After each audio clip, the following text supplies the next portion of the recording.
and welcome to Awaken Your Human Design. My name is Moni. This is Danny. And today we're going back to some basics. We're going back to authority, and we're going to go through them and just talk about them and see what we can find out and share with you, lovelies. It's such a good idea, really, just to step right back into authority. And not tell you the truth, I forget exactly to what degree we've already covered authority. I know we've done stuff on it, but I mean, all we're going to do is just talk about authority and then keep in mind everything we've sort of been talking about so far, sort of concluded at a larger level. Yeah, and I kind of feel like we're always going to be revisiting the same things over and over and in different ways. And we're always going to have new people who don't know too much about it, who haven't seen our older stuff. So it'll always be interesting. And especially like strategy and authority or like your base main things where I often tell people it's like if you don't remember anything else I say, it's just like learn your strategy and authority, play with these two things, and that'll take you pretty far. So it's always good to revisit, I figure. Mm, hmm And if you're interested in booking a reading with either Danny or myself, check out the QR code above me or the link is down in the description box below. And you can use code AWAKEN for 10% off. So check that out. We can hang out, talk about your chart, and get into some good stuff. And also, if you've been getting a lot out of our episodes of videos and everything we've been teaching, check out the donate QR code above. The link is also down in the description box below if you'd like to help encourage us and support us. And we very much appreciate you. Yeah, I sure hope so. We put a lot in.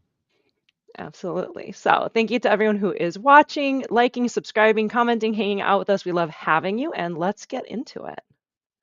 Do it. So, starting off, we're going to talk about authority and what is this concept of authority in human design. And so, this is how to make individually correct decisions. We are all conditioned to seek approval and authority outside of ourselves, and we're tempted to make decisions from the mind. But we all have a trustworthy personal authority on the inside to rely on to make choices.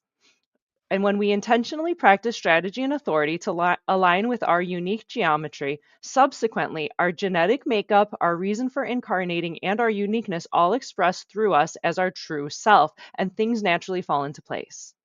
Yeah, it's that naturally falling into place part that is the hardest thing in a way because you're always waiting for it to naturally fall in place. And there's every reason in the world, so you think, to get nervous, to get scared, to let your mind run away, all the things that pull us away from our nature. But this whole inner authority business, just generally, I sort of, even though we have to refer to outer authority, your authority is the thing, and inner, outer authority doesn't matter which as we get through them all. But this place inside of you, this thing that you are that literally tells you the reliability of the actual decision you're about to make and how you're going to feel about it afterwards, right? And how it's going to affect your capacity to empower things for yourself and to share what's right for you to share and all of the above. If you're emotional, it's one way. If you're sacral, it's one way. And these are ways you can see. And that's why it refers to this genetic makeup, because as we know, human design keynotes the genetic material below that bubbles up to the surface to become the life we live. So this inner authority stuff is going to be good. And it's like if you think of it as life is a series of decisions, it's like a series of forks in the road of are you going to go left, are you going to go right? Because it's going to be drastically different which direction you go. If you go left, you make this decision, you do this, you study this in school, you go this career, you go right, you do a whole different form of study and education and career and whatnot. And like those are two completely different life paths. And so, how do we know how to decide on that? Some people it's like make that gut decision and follow your instincts. And other people it's like, no, no, no, they got to sleep on it. And there's so many little different nuances on In how we between, can, yeah, in yeah, between on like how we can learn for us. Cause my decision making is very different than yours, is very different than somebody else's. And so this way that we can make it unique to us, where it's not just a one size fits all, it's so very specific. And if we can tune that in for ourselves, that will lead us to better lives, as well as understanding that other people have a different authority, decision making strategy. And then, we can maybe be a bit more compassionate to like, why can't they tell me right away or whatever it might be. there's one for you. How come they don't know right away? How come they're making me wait? Stuff like that. Absolutely. Nope. Authority is just very important that everyone recognize, and it's especially And I can't say only, but it's very just so much directly related into the act of the decision. Not the necessarily feeling about it beforehand, not any mental concerns before you got to a decision that whatever suddenly brought you off track from your strategy and authority, but the actual moment of the decision that this authority is there to tell you its correctness. Imagine that. Imagine that. And then you keep a scorecard, by the way, for a year or for a month. And I promise you, the ones that follow your strategy and authority are the ones that you're like, I want that to guide my life. And the ones that don't are like, oh my God, that's how I got here. And I that don't know set who's going to do that. That's a real. I'm not. I'm totally not even going to follow my own advice because I know I won't. I'm going to forget. But for anyone who can, please, right? That's funny. Yeah, and the idea of like how it feels in your body. Like, does it feel good or does it feel like "Nyeh," and all like glitchy and weird? Like we know when we're flowing. We know when you're like everything is lining up and it just going so good and you're flowing with the universe compared to when you're trying to make it happen or you agreed to something that you're like, "Well, I shouldn't have agreed to that." And it feels glitchy and jagged and it's like the circuitry isn't just flowing, it's like edgy and it's spiky. It doesn't feel good. And learning how to tune into that as a signpost. It's also not at full capacity. Measure that too. It's never at full capacity when it's not you. You count on that. Mosey? Mhm. So, starting off with emotional authority. And so, this is like 47 to 50% of the population will kind of change depending on the year. But basically, half of all of the people out there are emotional authority. And that means there's no truth in the now because they're always somewhere on this wave. So, emotional authority takes precedence over all other authority centers.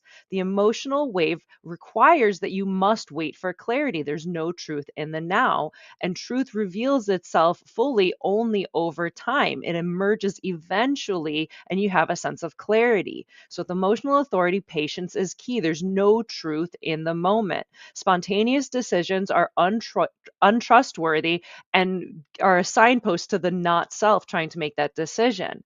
And emotional authority needs more time to better allow the clarity to develop. So, wait for calm waters before making decisions like with our little graphics I picked out, it's like you're, a ship or a buoy out on the ocean and the waves are going up and down and up and down. And if you're going to, decide what you're doing when you're on a high wave, but then, a day later you're going to be low, you got to wait for the oceans to kind of find their clarity and even out.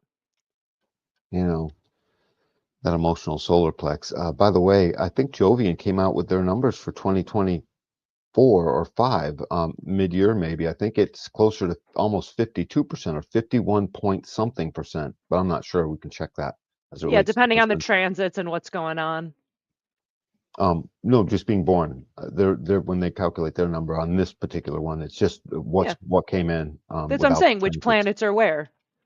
So when you get to this internal emotional authority and this thing moves on a wave, anybody who knows anything about just regular science, like sort of simple science, it is the wave. It's the wave principle. It is any wave. That note of A 440 until A has gone A up 440 and then A all the way down 440 as a cyclical wave. Do we even hear it as a note yet? You never hear half a note, right? Think about that. And you don't have half an emotional wave. Really. You have movement that must go in both directions before the truest of clarity is going to be there.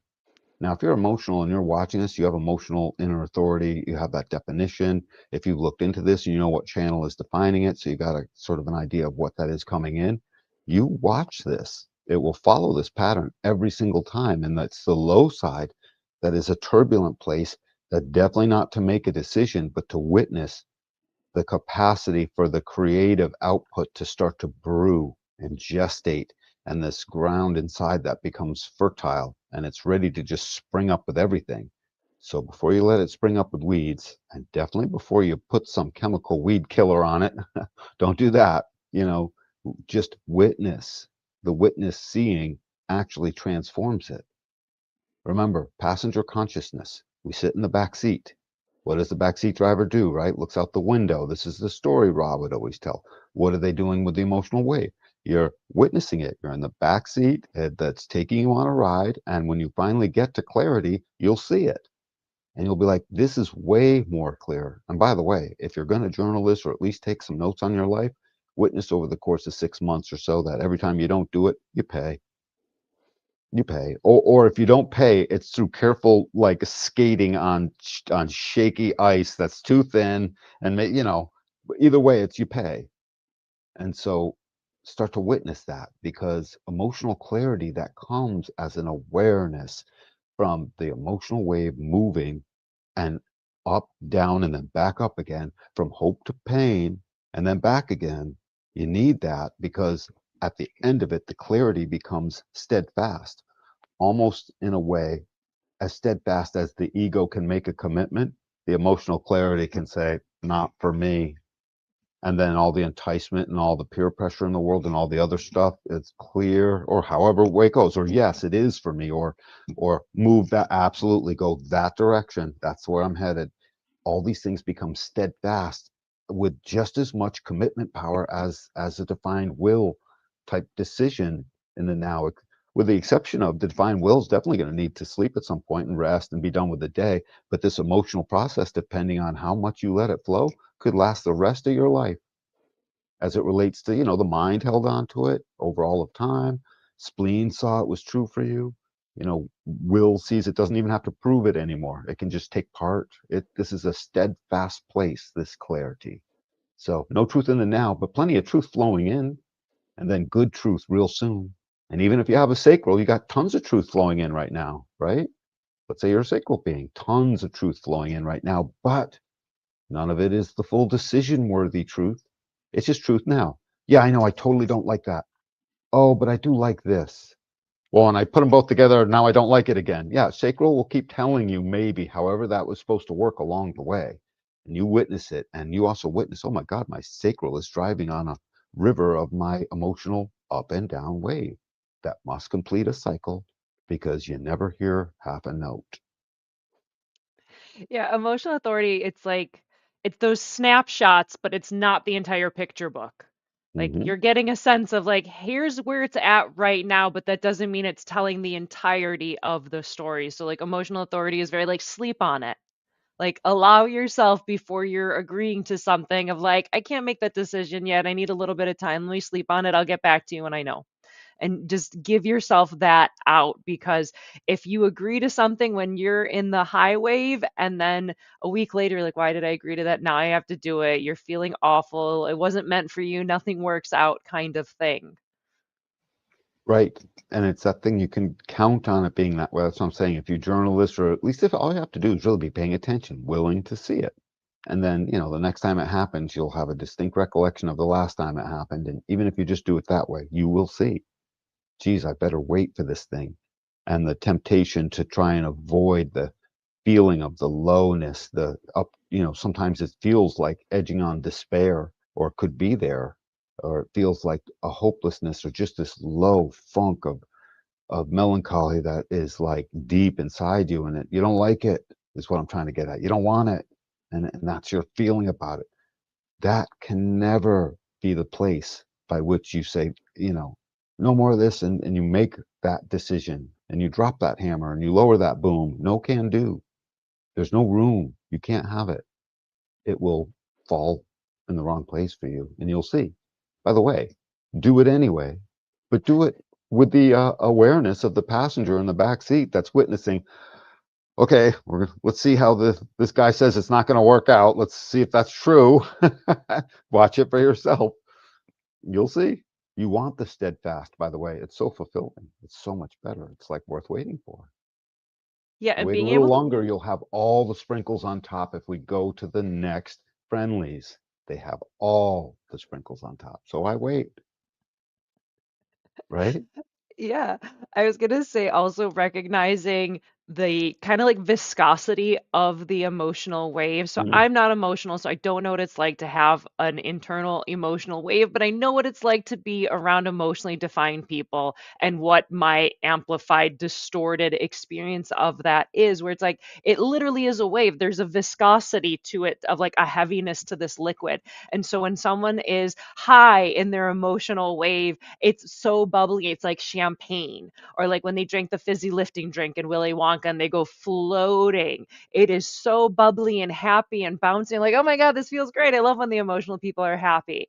On the converse, when the emotional people are in a heavy, bad, dark, whatever place, it is like molasses. It is heavy, it is syrupy, it is consuming. It feels like you're going to drown in it. And so, for everyone, emotionally defined or not, to recognize that. So, like Danny said, we can observe it. When we observe it, it You're changes it. breaking up a little bit, Moni, just so you know. Not sure if Oh that's me no. or you. I hope it's okay. Yeah, but to recognize with the emotional wave that there's this viscosity of high, bubbly, and low and heavy. And so if you can kind of witness it, if it's your authority, recognize, hey, I'm in a high place. Let's not commit to something. Hey, I'm in a low place. Even if I feel low, it's going to go back up again, and realize that changing nature of the wave. That again, cyclical. The note always plays, meaning it does always go back up, just like it always goes back down. Trust that part too. So you can stop waiting for it to stay up and hoping, or dreading that it went down and hoping there that it stops, like at your on your time. Stop, quit looking at it that way. That's not how it works. It never stops. And then you become rich and wise from it. So quit complaining. And just commit to your houseboat life. Yes, yes, yes, yes. Please. Perfect. Any other final thoughts, or are we moseying? Yeah, there is a final thought. That houseboat is actually a good thing because as it goes up and down, they get to view from all around. The rest of us are stuck on a plain, straight, flat line, awaiting to see all the more that the emotional process and awareness gives us. Emotional authority is the aspect in us that gives us clean emotional awareness, which, by the way, when you light up that spirit with the right emotional awareness, it can only emotionally and very directly drive a direction towards more love and beauty and more communion. Ponder that. So that's the power waiting in this, both individually and at the, collective level. Perfect. Now you ready to mosey? Hmm. So next up, we have sacral authority. This is 35% of the population. No, it's not. That would be for either gender. Oh, no, it would be. Okay. So sacral authority is 35% because some of them might be emotional authority. So sacral authority is 35% of the population. These are our generators and our manifesting generators who do not have their emotional solar plexus defined. So this is just if you got that little red square without the emotional one. And so there's the it generators and manifesting generators with this sacral authority, there's an immediate sacral voice that is responding, uh huh, yes, or no. And if there's any hesitation, it's a ask again later or ask it differently. Sacral authority shows generators through response what is correct for them, what their boundaries are, and what they have the energy for. Truth is in the present time, and it cannot predict the future. Sacral authority is reliable, honest, and trustworthy guide to reducing resistance and maximizing satisfaction. That's the whole thing. It's about maximizing that satisfaction. That will help light your way. It becomes a candle. It becomes a giant lantern when you start really seeing it. The maximization of the sacral authority is to recognize A, you have no emotional authority, and B, you're a generator. So you've got an open and enveloping aura, and you're duty bound to await the little Buddha inside, this little sacral that acts a little bit like a diaphragm against the rest of the world. So anything that coming in, it bounces back a response, and it's immediate, and it's faster than mind. And that sacral response is just waiting to tell you, oh, this is good. Oh, this is good. The sacral is the reason I came up with the whole, notion for all the types included, but the sacral started it out for me was listen to the kid because the kid is always right. And that led immediately to, and you have to see it. You have to see this unfolding so that you can kill the conditioning, and correct all of that. So the kid is always right. This is the sacral, that thing that gets up and runs and does the next thing. Its job is to expend energy. Think about that. It's got a beautiful keynote of sustainment, right? It sustains at what it commits its sacral energy to, and its commitment is in a guttural sound first. If you're a manifesting generator, it might be in words, but there's a guttural sound under it that's saying, uh-huh, yeah, and it's like ready to go. And it makes lots of sounds. Just sit in a room with a bunch of sacral beings, and you'll hear all kinds of, yeah, sounds like you're listening to adult babies. If you were to be able to speed it up a little bit to turn it into Alvin the Chipmunks, like you'd think you were hearing, babies, right? Something like What that. what an analogy. I know Alvin and Chipmunks. I love that. Mhm. So, um, so this generative inside of us capacity to simply have an immediate response means we have to treat our responsiveness like laughter. You can only laugh right now. You can't laugh. You can't. It's not. You're not laughing if you're saying I'm laughing a minute from now. Everyone's going to be like, maybe. No, you're not. Yeah, right. Or it's fake, like, you can't make it Right. happen. Right. It's just not, it's not the thing yet. Fake Be- laughter is, like, super cringy and super awkward and needs to just be pure response in the moment, or you can feel something is off and it doesn't work right. Totally. Totally. And so when we talk about authority, we're talking about truth. And since each being is unique, it's your truth. Whoever's like looking right back at me, looking at you, it's your truth only, first and foremost. And then there's obviously commonalities amongst all the other people with a similar authority and strategy and so forth. But regardless, it's still yours. That means the pure generator or the manifesting generator without the solar plex only has truth in the now. Exactly the opposite. Only. So the world saw fit to basically, you know, give us a whole chunk of this and a whole chunk of that. The two biggest chunks are the sacral and the solar plex. Emotional. Yeah, emotional authority. So no truth in the now leads directly to I have an immediate response, and that becomes truth to you because it means it's where the sacral is saying this is the place to place your energy. The sacral is literally the guardian of the energy, and nothing moves without the energy. Without the sacral juice, the planet doesn't, it stops moving. We'll have pockets of emotional movement and ego stuff. I'm sure we'll get plenty of things done, but the world stops moving essentially. And we need it. And these beings have no truth that lasts beyond the now. When I say no truth, their truth is a culmination of all the nows that went before it. They have to wait for that response to know right in the now that this is the thing. And they have to do it without interference of mental expectations, the mental glazing that wants to put some conditions on what I'm about to respond. All of this haze that mind thinks of, you have to start to see the difference. It's so easy to miss, but if someone starts pointing it out to you, when I ask a generator sacral questions, they see it pretty quickly. And suddenly it becomes, yeah, I don't want that. Well, that sounds true then. Yeah, no, let's do that. That sounds true. Hope that stopped sounding true. Like it happens that fast. Hey, do you like blue? Sounds like you don't really like it. You I can mean, it's spare your, okay, and they'll come up with a whole mental all the story to not words, make and then you just feel like, bad. and if we're and the thing is, in respect to not only the generator that was coming up with all the words they didn't want, but to myself as a generator, I would say to them, I would like the last 18.5 seconds of my life back, please. that and for your life back as well. You know what I mean? Because we spend so much of that energy that we don't want to spend. It's just the thing. So recognize that you have this beautiful responsive nature that's just whistling Dixie like the 4-year-old inside of you, the kid. And suddenly there is something, a word, a sight, a sound, a thought. You bumped into somebody, what doesn't matter what it is. Your partner said something. The sacral is now alive with your truth. And that's the moment it is alive with your truth. And if you wait another moment to determine something was true, your mind got involved. When I say moment, I'm talking, half a second. So that's when its truth comes out. The second something happens. So be whistling Dixie generators. If you got no emotional authority, you're a sacral being. You're a pure sacral being. Manifesting or a pure generator doesn't matter. And there's your truth. You are whistling Dixie until there is something, and then you know it's true. And that's the time you actually know it's true. So start charting that. witness that. It's an amazing thing. Yeah, I feel I like sacral think authority that is sounds simpler, Moni. yeah, yeah. I will try to make it less convoluted. Yeah, I feel like sacral authority is kind of just like the easiest one in a sense because it's like you have a battery. Your job is to use that battery every single day.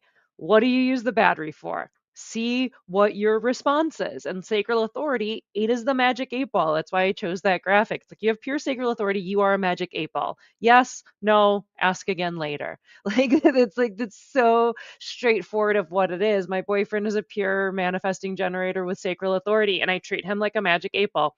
I ask him simple yes no questions, one at a time. I give him a chance to respond, and it's either like, yep, nope, and then maybe he'll start coming up with a story to make it something feel. But I'm like, I know you already got your sacral. Your sacral already said you're not into it. If it's a oh, I don't maybe later, it's just like no, your sacral's not into it. Don't lie to me. I have your immediate truth in the now. So if you have sacral authority, just have people treat you like a magic eight ball and let your sacral be your guide.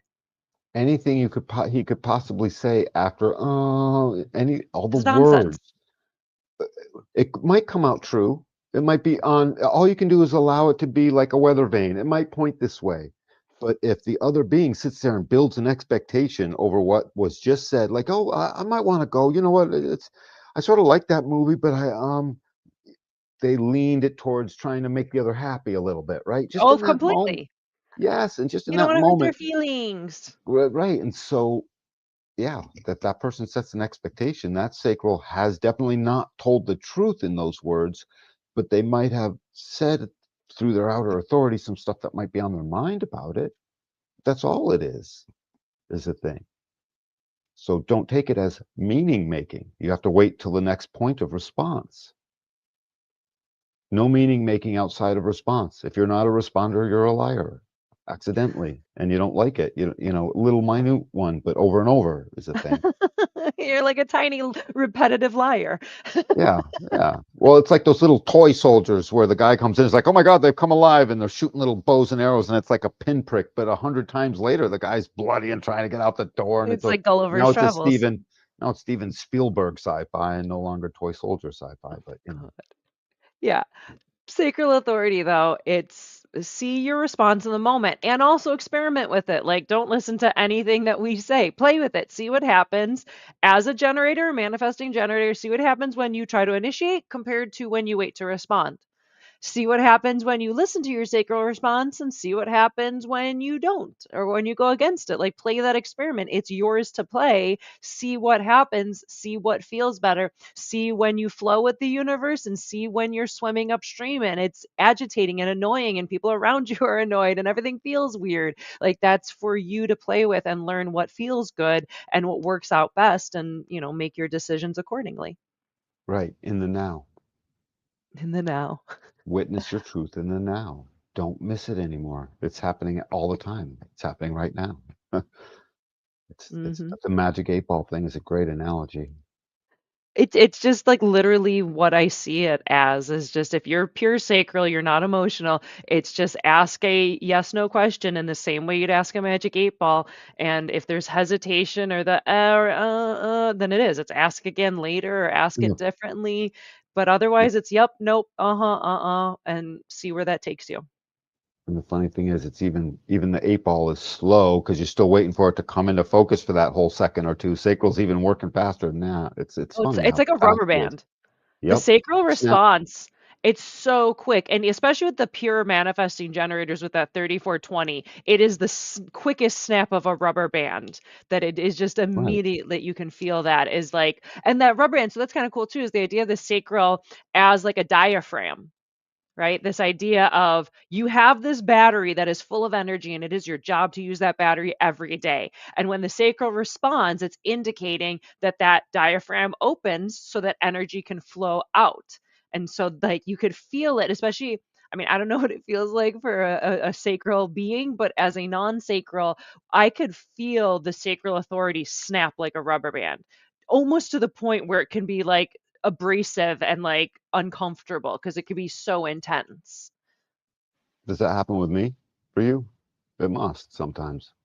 Probably you're farther away since we're like, digital friends. So probably a little bit it happens with you, but especially with like my boyfriend, because he's a In 3420. aura, yes, it's At guys that, minutes yeah, especially. yeah, Moni's pointing out, we do transfer our aura over these airwaves to a degree. We transfer parts of it. I have never really known what measurement of that do we transfer to place on that, but I know it's some.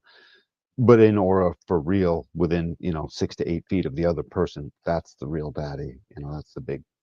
That's the game. I'm ready. Awesome. So next up, we have splenic authority, and this is 11% of the population. And this is existential in the moment truth, especially related to like health and safety. This is an instantaneous resonance and recognition if something is healthy for you or not. And it's a highly evolved survival intelligence. It requires deep attention to subtle psychological sensations and staying present and tuned into the body's knowing. The splenic voice, it speaks softly and it does not repeat. It's like a little whisper that comes through because then another scan is already happening to give you the next little bit of information. This is a purely existential, in the moment authority, and it's designed to keep you safe. Do not allow your mind, emotional needs, wants, or others' pressure to second guess or override your splenic messages because that's what's true for you to That's know what how to make happens. correct decisions. Yeah, yeah. The spleen, I call this a little bit the cat on a hot tin roof inner authority because it's this way. Oh, it's that way. Oh, now it's this way. Now it's this thing. It's like finicky. It can be, well, it can also just squirrel, Yeah, like yeah. the MG. That's probably better. Squirrel, like the MG. It's like this way. Spleen said, no, right. Turn right. What are you doing? You just turned left. Well, spleen said turn left. I thought you said it said turn right. It was what right when I was about to turn right, it said turn left. That's for squirrel, right? Cutting a hot tin roof, like jumping a little bit, a little bit sort of jumpy, um, appearance wise. Our friend, or far more, my friend Tressa, she moved from across country to Tennessee on a splenic decision. She just told me last night it was the first time she'd ever, not the first time, but it was the biggest time she'd ever just trusted her spleen. One day it said move, the next, within hours, she's calling everyone and making it so without any forethought, with no mental, not the measurements. The only mental measurements were making it happen as a manifester, creating an impact. It's insane. It's hard. That's what the point I'm trying to make.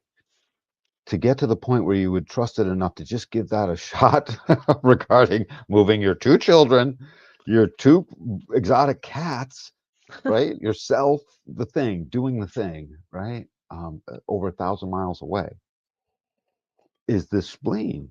It says existential right now. It says instantaneous. And this resonance and this recognition is psychically attuned. It is psychologically attuned, yeah, because it's got to filter and hear the noise of mind and then still give you its truth in that moment. And it does anyways. It's so existential and inbred and part of us since the very beginning. You know, dogs and cats and stuff, they have a spleen. They've all got a spleen. The whole animal kingdom has a spleen, but they don't have It's this just like neocortex to get in the way. So when you watch their awareness, it's all splenic. they're just That's responding in the moment. right, right. That's Hungry now, got to go to the bathroom now, well, gonna go over yeah, here. whatever. Yeah, Yeah, right, just whatever. It everything is is. existential and in the moment, That's purely splenic. all it is. Really. I don't know what's actually developing in those little mammalian brains on those other creatures. I bet you there's movement going on with all of that. You I gotta don't know. get the pet buttons or whatever, where the dogs and cats are hitting the buttons, where they're like, "Pet me, take me for a walk," and they're like becoming sentient. That's what I'm getting at. I have no idea, but I sometimes They're so feel it. I silly. feel like there's a moment in time when they have these moments. But regardless, we love them. We watch them. They are splenic. You can't miss it. They are the perfect observation of not here, now there, now over here, now there. Stretch, right? Get up, go to the food bowl. So whatever the thing is, we're that way, but on a grander scale because we're nine-centered humanity. And so that which is inside coming out as our protective awareness. The spleen keeps you safe. The spleen gives us psychic, intuitive attunement. It gives us instinctual, sudden nose, tasty, touchy type sense. It gives us instinctual and intuitive judgment of this or that. Not everything is to save your life like an intuition duck, the car's about to hit and suddenly it hits, or instinctual, that guy's coming after me, I see it in his eyes. It's judgment too. Oh, I can't live here. That's my judgment. It's just as good as any place. See, four walls, heat, this phone cord, got stuff, got right. Not healthy, not safe, not right. Just it. That's all there is to it. Nah, now take them around to some other places, and spleen might say, good enough, because suddenly that's all there was, or some. Who Mhm. knows what the thing Or is? yeah. Go ahead. No, Or go ahead. so who knows what the thing is? The point is that it is quick and snappy, and it speaks softly like the notations say, and it's this attunement to judgment, to taste, to instinct. The judgment is it can be very pointed, by the way, but it is still there. It's like this taste that you have. I like the music that way. I like it this way. This would play this spleen plays a huge part in how improv unfolds by the jazz man, you know? I mean, it's Because it's pretty, now and in the moment, yeah, and it the should be. jazz man. It's just right. You can't miss that intuitive, tasteful, instinctual moment of, even though mind is involved in a way, it's like it had to learn all those scales. Emotions are involved. It drove that emotional depth of how we get goosebumps in these moments that are so juicy. Spleen is there, moment to moment, wailing away at bebop. By the way, I'm Berkeley grad. If you've ever tried to read true bebop from Dizzy Gillespie and those cats, it's insane, but it flowed out naturally. So that's the spleen. The spleen is there to play bebop jazz music where every note is correct if you're listening to it. What an analogy. Yeah, splenic authority, it's an interesting one because it's that little voice in the now. It's that thing that is scanning your body that's going like, are we good? Are we good? Are we good? Yes or no? Here's this little message. Like this is the voice that's like, hey, it's time to leave the party. And if you listen to it, you're walking out when the cops are walking in. Like that kind of situation. And especially with the spleen, like this is so related to health and safety that not listening to this one can be really dangerous. Like in like a personal anecdote, my sister has a defined spleen. She's a sacral authority, but a defined spleen. And she was like leaving church with her kids one day. And she had this sense of like, don't walk out the side doors, walk out the main doors, walk out the center doors, not the side doors.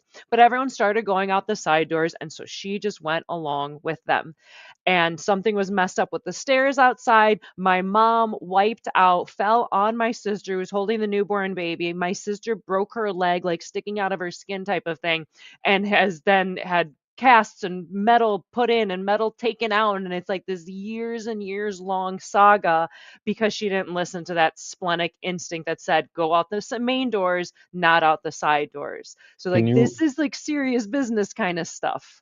psychic attunement? Hmm. It's real. It's not. I don't know how you're going to harness it to win the numbers tonight. Don't look at it that way. It's not psychic, like, you're invading the thoughts of your business No, partner's it's an mind. intuition in It's the an moment intu, about yes, your own safety. yes, and potentially that of the environment. It comes, the environment tells you, your body tells you. It's this connection we have, just like in quantum mechanics. One thing is here and one thing is there, and they're both in the same place at the same time. Our spleen has that psychic attunement to every last little thing, but only as a potential. It doesn't, if you're not seeing it or hearing it, then you just miss it, because like Moni says, it speaks softly. It doesn't scream at you. Even the sacral screams much louder, and we miss that all the time. It's like it's all the emotions. It's like Marsha, Marsha, Marsha. It's just emotions, because we hear those like there's no tomorrow. Same thing with our They're mind. We hear heavy. that. Yeah, in the mind, we hear it all day long. The toy box is clanking away. Stop the dripping faucet. But this spleen, soft. It's like, none of that, my child. Here you go. No, okay. Here you go again. No, okay. Yeah, Here it's you like go. the emotional stuff is heavy, right? Like the emotional wave is heavy. It has that viscosity, right? So it's either like champagne or molasses. The head, the ajna is like a carnival ride, like do do do do do do do do do do, like just a toy Totally. box playing up there that you can just get like distracted with like the pretty lights and stuff. And then That the was spleen is good. like, thanks. The spleen is like, hey, cross the street. Hey, dude. Right. Where, Yeah. by the way, the best advice and the coolest stock tip comes in that way. "Hey, dude, don't do that. Get this one." That's it. Mm. Now the one who was watching is like, "Oh my god," and they're writing up the ticket. They're the one that cashed in that day. Literally, that's the spleen. The spleen is your covert, psychically attuned, forward-looking point guard. That's the all that if you let it, it will always keep giving and giving. Don't interfere with it. Don't say, "Oh, I'm gonna tell you what my spleen says," because it's too late at that point. You know what I mean? Or make up their mind for it. Just recognize we have no contact with our spleen until it contacts us. Until as it is pouring out its wisdom, we just can't go in there and see what that's about. We can go into our mind all day long. Yeah, there's unconscious stuff we get into for hypnotherapy, let's say, or stuff like that, but we can go in there.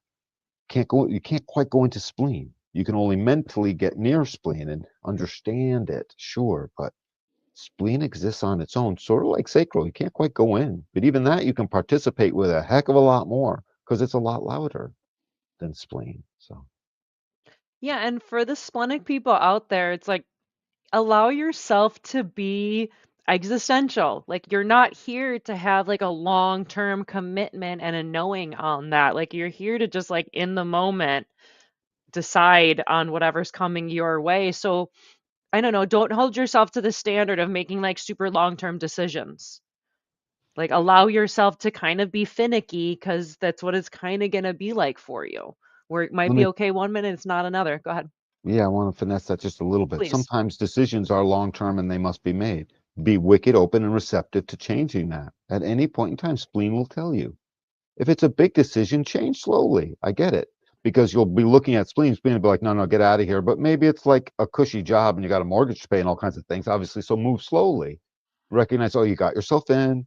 And always, as the splenic being, you have a verification. Even the sacral beings have this as a verification, but spleen, you can actually, this is where spleen will interface with mind as a deep visceral memory, as deep as something you smelled with your nose. And we know how deep that is, right? I know that smell, right?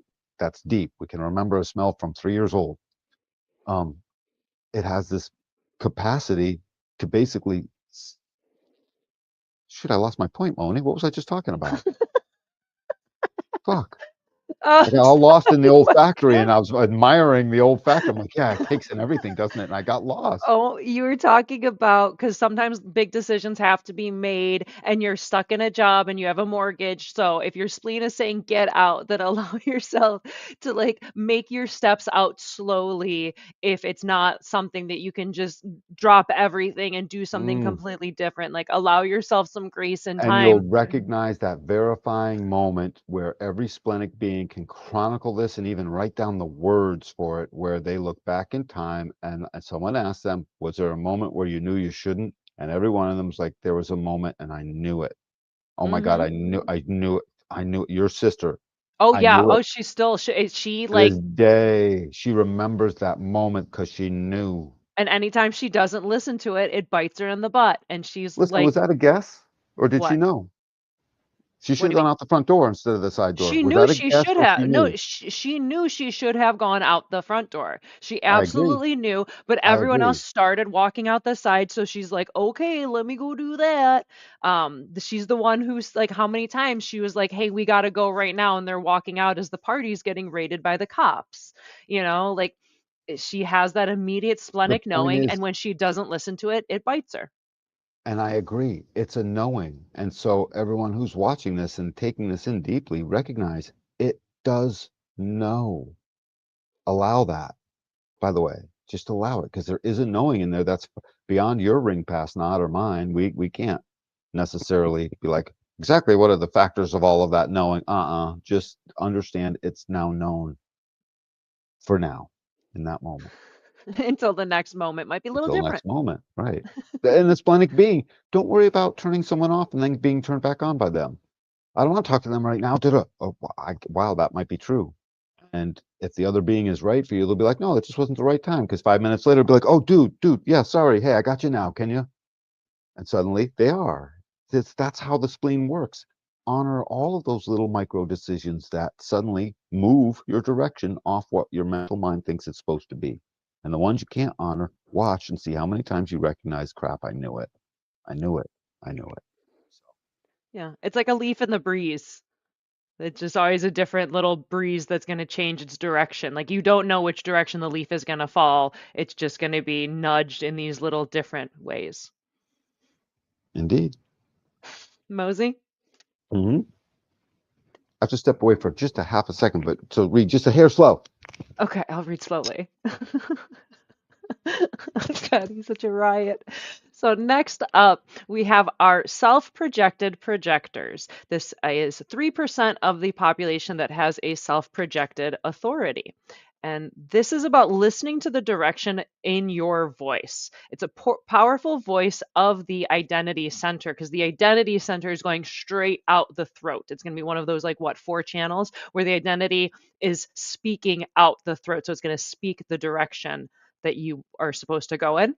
And it speaks for you in reaction to the invitation because self projected, this is only for our projectors that can have this authority. So it's about being recognized in the moment and being invited and then allowing the identity to speak for you in reaction to the invitation. Truth is expressed through the core of the identity, and no truth means there'll be no success. And when invited, listen to what you say. Listen to what comes out from the identity out the throat. Don't try to figure out mentally what to say. Simply listen and trust your own voice in the moment. It's a really hard one because you have to now trust, right? The trust of that becomes something that not only do you have to trust, when you don't trust it, you see you go wrong and it leads to the bitterness. If you have a self-projected authority, your type is a projector. It's nothing, it's no other. And so when that happens and you start to hear your interactions, do recognize, like for instance, your interaction wasn't invited, but because your inner truth was starting to work, even that moment where it wasn't invited, you start to recognize, oh, this isn't even being heard. That too becomes part of how you're measuring your inner authority. This is one where you really do have to remember the projector's existential question. This one, and I think the next one, if it's ego self projected. Um, because the existential question is, who are you? If you're a projector, your question is, who is the other? When I say existential question, it's not a fortune cookie concept. It's you literally have genetically built into you sort of this question that you are answering, this aspect of existence that you're sort of holding down because you're always looking into who is the other, and you're always focused in on usually one other at a time, and that's where you do best. And it's in that moment where, as you self project, even not being invited is a spot where you'll recognize, oh, well, this isn't for me. That's now true. And then if they are invited, or let's just say you're talking and the other starts talking back and you're hearing yourself, that starts to become true. And the thing is, the other superpower of every projector is their capacity to recognize. That is the thing. You are the recognizers of all, and you're no, non-sacral. So you're the recognizer of all things manifested and all things sacral and generated. So that's one of the things. And in this case, when this is your authority, you become the recognizer of what your inner truth is. You may need to hear it more than once. It may take more than one conversation, depending on the size of the decision. It's all kinds of big things that would go into it, depending on how important it was. All I know is that when this is happening, the trust that to speak and talk and hear what you say, hear what you hear yourself say. Listen to the way I said that. To hear, meaning you, the passenger, what yourself, meaning you, the vehicle, say, together, you're saying stuff. When you witness that, you say, like, oh my God, that is flowing into what I'm going to end up seeing as my way. It's not emotional. So don't confuse it with, I've got these emotional feelings about it. Don't confuse it with anything. Adhere it to, align it with speaking out loud. So I can imagine the self projected projector has a lot of little strategies where they can even talk to themselves, um, just to hear what's coming out. If that is the case, make sure that's happening in the now, is the thing. That's important because if you're thinking about it, then you're fooling yourself in that time. Trust me, I tried asking my own self questions as a generator to see how I would respond. And I got good at it after like a while, 6, 7 months or something, or months of it. But I still couldn't totally trust it. But at least I saw the mechanics. If I'm wondering what am I supposed to do, and I manage to let out of my MG voice the question to myself, I can reasonably trust that's probably right now's question mostly. And as long as I didn't think and I just responded, I could go with it. But that was a lot of mental activity to get out of sacral response, you know. Um, but it was a good experiment. And the thing is, but you can talk to yourself to at least see it's not nothing. It gives you a boost along your way to achieving and obtaining your own inner truth about what that is. And just keep recognizing how much of it is wrapped up in these aspects. The projector that recognizes will recognize this truth if you look at it enough, you keep seeing it. The projector with the existential question, who are you, will recognize that this self-projectedness is naturally pouring into who are you because it requires speaking it out loud, and most of that will be with another. And so let that become the thing that you start to see always seems to coalesce in how you make a decision. It's delicious because you have to be with the other sooner or later, you know, so it puts you in communion with peeps. It's pretty cool. It helps you find the wrong peeps so you can get rid of them and find the right peeps, right? You know, I'm assuming you don't find the right peeps first. Hopefully you do that, but considering it's usually a journey, right?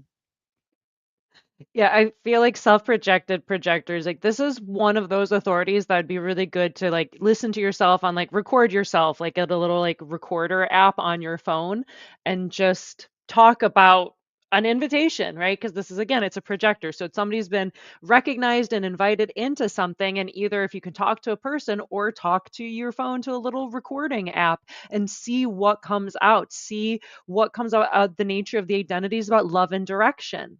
So, what is it that you're speaking out that then you can hear, okay, this is true, and this will be my answer to this invitation? It's a very existential place because at the moment you're speaking, you're also hearing. That's a heck of a skill. I mean, this is something that the self-projected projector will ultimately get good at. They'll keep seeing it that way. It would be natural for them to get good at that. Yeah, A lot of and this times I it's afterwards where I'm like, oh my God, did I hear what I just said? And they're hearing it in real time, you know? well, and like projectors are here to recognize. So, recognizing their own externalization of their identity, their direction out their throat. It was only natural. I agree. Any other I thoughts agree. on the No, self-projected but projector? I like the glyph Oh, because thanks. it implies that speaking to the other, speaking to other, and being in communion the way the nine centered is, leads us to a nice true north, south, east, and west. That's what it implies to me when I see that glyph.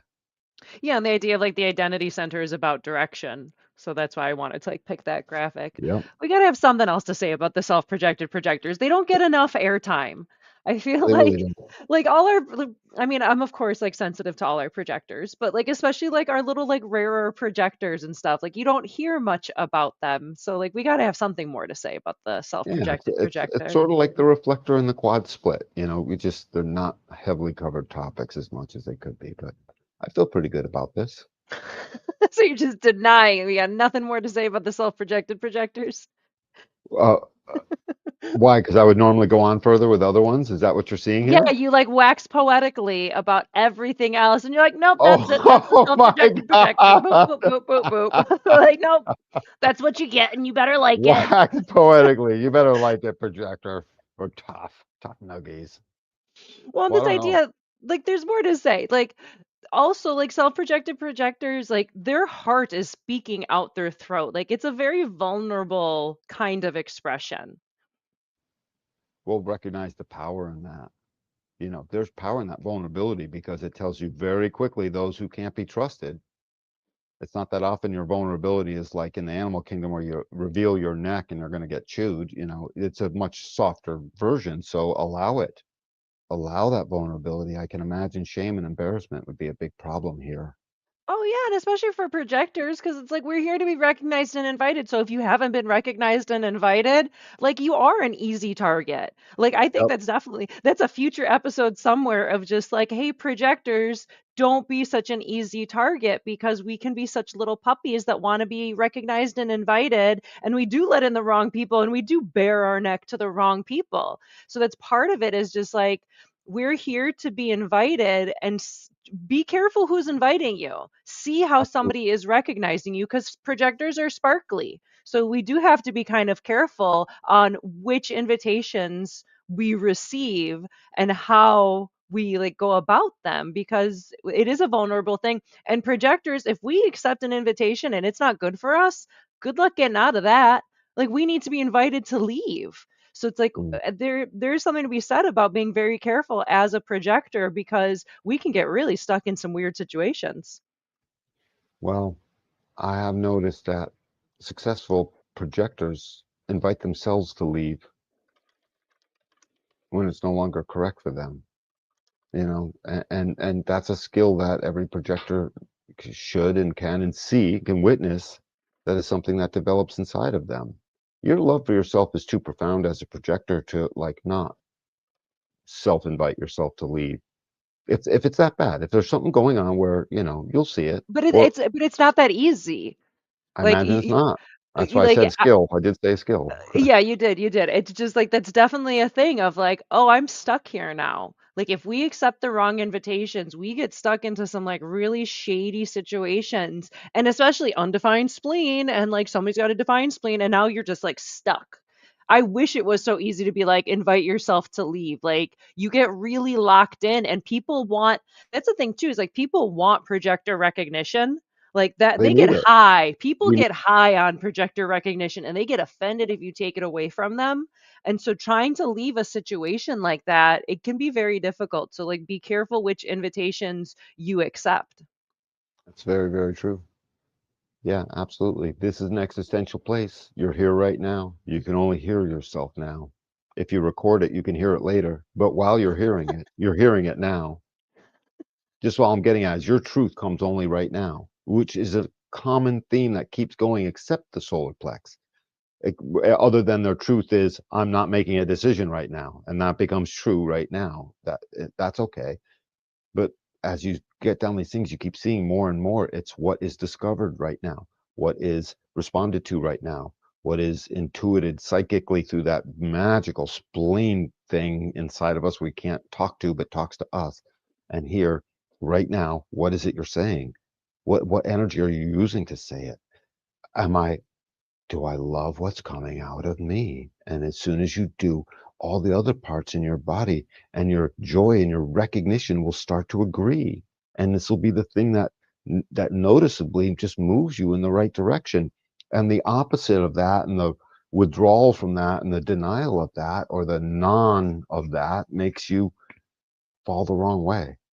So every time a decision's making, it's not just turning a direction, it's falling into that direction. This is your identity. It needs to stand up. Don't let it fall, like Moni is saying. Accept the right, projections that do light you up that are noticing you. By the way, if you get an invitation and you're a self-projected projector, that means you have definition between the G and the throat, right? So make sure they're not recognizing you for your, all that ego willpower that you have, or for that emotional clarity, or for your ability to get a lot of work done, right? Mhm. Yeah, make sure they're not recognizing you for, you know, all the other things, for mental definition, for this, for that, for all of, make sure they're recognizing you for, oh my God, this glorious little creature, like a flower that opens when the conditions are right, is literally giving me its truth and its guidance, and it's penetrating me, and it's right now. And it came out of their love and direction. The one thing that I can guarantee, dude, this is a guarantee that the authority you have, which is between the throat and the G center, but it is still the G center. It's because it's self projected. The throat is just the circuit board that connects the rest of it so that you can hear it, and it's made manifest into the world. But that, as you penetrate the other with your aura that magnetically penetrates into the other, focused and penetrating, it's your G center that's penetrating their G center. That's just a wicked vulnerable place to be, like Moni said, but it's also a wicked expressive. Give me truth from the G center that contains a gate to. They don't need to have it, but I'm saying the G center has that gate to this home of our direction. Give me that truth any day. To me, that's the highest form of truth. In fact, the tantric channels end in the G center. So all of Mhm. life's generated love and tantra, even through that vessel and into a direction, and guaranteeing some kind of home and a cradle for the spirit to be on the move in a direction it cares to be in. Give me that. And the self projected is the keeper of that. As long as they follow that strategy and their inner authority that is unafraid to speak.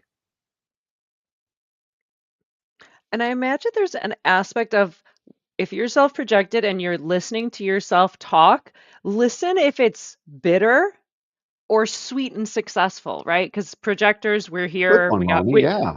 thank you. We Yeah. have bitterness and we have success. And so success is very sweet or is it bitter? So as you're speaking out your identity, if you're like, I don't like where I am, this sucks, da, da, da, da, da, it's like that's bitterness coming through where it's like, okay, then that's not the right direction for you. So like Yeah. listen to how you like if it's bitter or sweet coming out of your throat on where you are, where you're going, how you're living, how you're loving, and that would be a good signpost, I'd imagine. I think we have poetically waxed. We have, thank you. Thanks, Danny. I feel So better. I feel good. I'm glad you did good. that too. I'm glad we did one more round. It was good. Thank you. Yeah, I was like, we don't get enough on the self-projected. We gotta go through that more.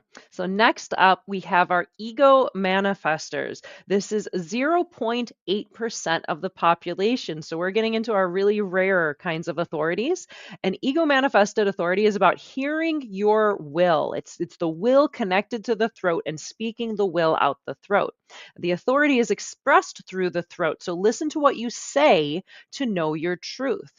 Manifestor informing must be verbalized in the moment. It's not what you think you should say. It's about blurting out in the moment, and that's what's actually your truth. If you try to script your words, you've lost connection to your authority. Manifestors are designed to impact. Trust what you have to say. Surrender to the truth of your voice. Your voice leads, you follow, right? The ego manifested authority, it's the will out the throat. And it's do you have the will to express, to do, to share?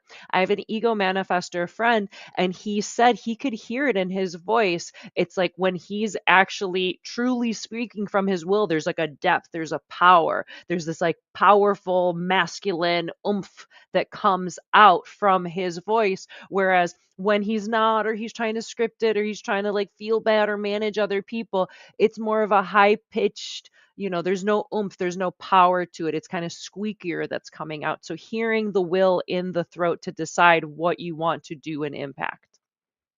Totally. And the key word there was it's power. You hear your willpower. And by the way, like the sacral that says, hey, I give you energy now, this does the same thing. I give you willpower now, and I give you a sense of power and strength, essentially. And that becomes true. And that, by the way, that works on very mundane things as well as everything else. It's just that the ego manifested is going to belong to a manifester who isn't going to concern themselves very much with the mundane and this strategy regardless. They're too busy making an impact that their impact can be so big that they have to now pull it in at the time of decision making and strategy and authority for the truth of how to deal with the other, to deal with people and the possible resistance field out there, and to deal with the partnerships in your life, and of course, let's say you're married, you got kids, all that stuff. It's this is not a free pass that you can do without all of that other stuff. So you're going to have to use this all the time. This moment of time where you hear yourself arguing, please be very aware that in that moment that power's coming out, it's not full power during most arguments, because there's always aspects where you're just trying to get something because you're mad, and it's not the same thing as the truth. And so recognize how subtly this will manipulate the power that comes out, up to and including making it dirty, like making it messy, distorted, like a distorted wave. And so witness very clearly how the power that's pouring out this ego willpower, which can do, it can work, it can have pride, it can uh, it can have an ego reward, it can feel strong, it can do a commitment, it can want to do a commitment, it can be psyched that it is now committed to something willful that it can get done. All of that is a display of power. And as it comes out the throat, is that clean? Is it distorted? Is it only half power? Is it something you don't really believe and you're saying it anyways? This is a great place to see for you how simple this authority is. And by the way, this won't be as hard to hear as the spleen. This is more of a fine tuning thing, like playing an instrument where you're like having to watch just the keys of the instrument, but you get to watch them because this energy is visible. I have it or I don't. So that's what I would say about this ego manifested authority. And because you're part of a manifester, I realize you're probably not going to listen to me. So go find out for yourself, right? Don't tell I mean, me. possibly. It really depends on the manifestor. Like that It would be does. because it would be my first impression of like manifestors going to do what they want. They're manifestors, boop boop boop, and kind of like, oh, it's just so easy for them. Like I feel like manifestors get the like it's just so easy for them. They could do what they want, and like they get a lot of grief in that way. But I find manifestors like they're horribly conditioned, where they really do like hold themselves back, or they've been too impactful and people can't handle it, or they didn't know, hey, let people know you're going to do something so then they won't freak out at you when you kind of bash into them. Like without that teaching, it can be, I think, very difficult to be a manifester because they're whacking into people with their aura and they don't realize it. And then people are like, whoa, whoa, whoa. And they're like, whoa, what did I do? What did I do? And then they get like they start acting like a bad projector waiting for an invitation that's not going to come. And with ego authority, I'm an ego projector. We'll get to that one next. But what I even find a lot of is like, yeah, the will is there or not, but a lot of times it's meh.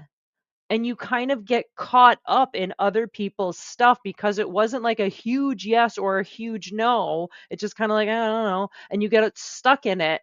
Or you're in a situation where your authority is your ego and your will and what you want, but your will didn't matter, like growing up in your house or whatever it might have been. You might have been really smooshed down because a lot of it is like you go along to get along. And a lot of times there's not a hard yes or no. So you go along with things. But then when you do actually like, no, I don't want to do this, well, you have to do it. Too bad. Suck it up, eat it, deal with it. So the will gets squished a lot, I think, in ego authority. So I feel like this one could be more complicated than it sounds. Like in a perfect deconditioned, you never had to deal with any nonsense. This would be super cool. Listen to your will.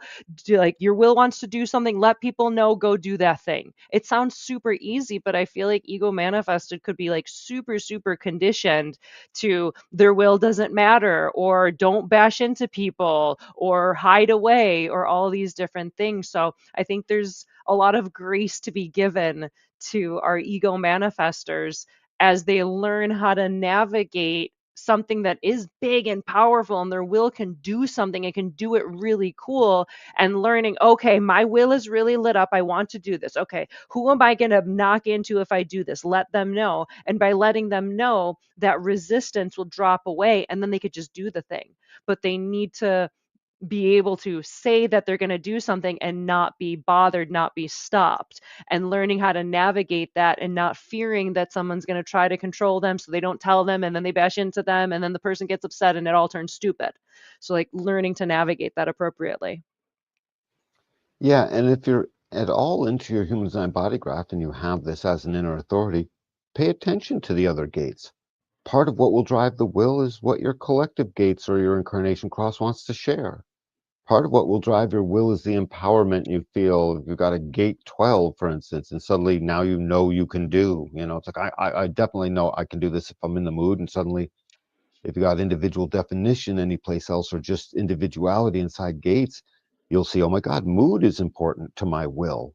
My will might be able to power through it, but if I'm not in the mood, then it's still let these other things will come in as essences that the more you read your gates, it's it's authorities like this that are so important, I would say, to read all the other gates and just get used to what are these little nuggets inside of you, even the planet activations. Because when it comes to self projected, when we get to ego projected, or we get to manifestor, ego manifested, or even, head ajna authority, which is no inner authority. It's sort of environmental or all of it. When we get to these ones where we are now, the other gates in your body graph will add distinct essences that are also part of your truth. Getting to know them will help you see that as the will. Basically, the time to see it is not when the will is strong. That's already true. You can see it for fanciful reasons and have fun with what you see in your gates. The time to see it is as you're in this experiment, witnessing how you're looking at it, and suddenly you couldn't tell. And you want the will to be strong towards a thing, but it's only medium. And then you look at your gates, oh, I'm not in the mood. You know what? I've got no one to share this with. I don't even want to share it anyway. I was kidding myself. Whatever the thing is, you start to see. And now that becomes true for you. And you didn't waste your ego energy, because an ego being has a very guarded energy if when they're not non-sacral. Even when they are sacral, they got to be smart about it. It's just that they can afford to burn out and fall asleep and wake back up and do it again. But if you're not a sacral being, that's not a place you can be for more than a little bit of time at a time, or at all, if you can help it. So Yeah, you got to don't don't guard. don't break your ego. Yeah, don't break your ego. Thank you. Don't break Yeah. the thing. Quit it. Knock it off. Don't break that thing. It's hard to break, by the way, but you can break it. You can The go through easier said than done. Like, because like the ego, it's the nitro boost, right? When you're playing like a racing game and you want to like zoom up really fast, it's the nitro boost, and you could totally hit that nitro boost, but you got it for like 10 seconds, and then it's gonna like drop back down until you wait for that boost to like fill back up again. So like it can totally boost and then it needs to rest. And it can boost and then it needs to rest. It's the heartbeat, right? The heart is going to pump the blood out to the body and then it's going to rest and get filled back up and then it's going to pump it back out again. Like that's what this ego authority is about. And so the importance of resting and taking that break, because when the ego is overrun, and we could totally play around with sacral energy for a while. We can buzz around. If you're an undefined sacral, we could buzz around for a while and you're by a new person with a new buzz and a new buzz and a new buzz.